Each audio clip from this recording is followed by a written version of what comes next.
ഞാൻ ഡോക്ടർ സബൈൻ ശിവദാസൻ, സബൈൻ ഹോസ്പിറ്റൽസിന്റെ ചെയർമാനും മാനേജിംഗ് ഡയറക്ടറുമാണ്. ഞങ്ങള് താനൂരിൽ ആശുപത്രി ആരംഭിച്ചിട്ട് ഏതാണ്ട് ഒരു വർഷം തികയാൻ പോവുകയാണ്. ഈ ഒരു വർഷം നമ്മൾ തിരിഞ്ഞു നോക്കുകയാണെങ്കിൽ ഞങ്ങൾക്ക് അതിയായ സന്തോഷമുണ്ട്. കാരണം ഞങ്ങൾക്ക് താനൂരിലെ ജനങ്ങളിൽ നിന്നും ജനപ്രതിനിധികളിൽ നിന്നും ലഭിച്ച സപ്പോർട്ടും സ്നേഹവും സഹകരണവും എടുത്തു പറയേണ്ടതാണ്.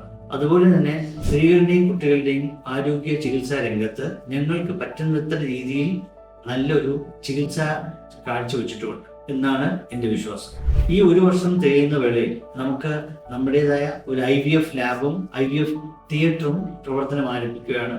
അതുപോലെ തന്നെ ഈ മുറികളുടെ ഷോർട്ടേജ് ഉള്ളതുകൊണ്ട് ഒരു ഫ്ലോറിലൂടെ ഞങ്ങൾ പെട്ടെന്ന് പണിത് 30ഓളം മുറികൾ നമ്മൾ പൊതുജനത്തിന് ഉപയോഗിക്കാൻ സജ്ജമാക്കിയിട്ടുണ്ട്. ഇത് ഉദ്ഘാടനം ചെയ്യാനായിട്ട് നവംബർ 1-ാം തീയതി 2 മണിക്ക് ആശുപത്രി അങ്കണത്തിൽ വെച്ച് ബഹുമാനപ്പെട്ട സാദിഖ് അലി ശിഹാബ് തങ്ങൾ അവർ ഈ ഉദ്ഘാടന കർമ്മം നിർവഹിക്കുകയാണ്.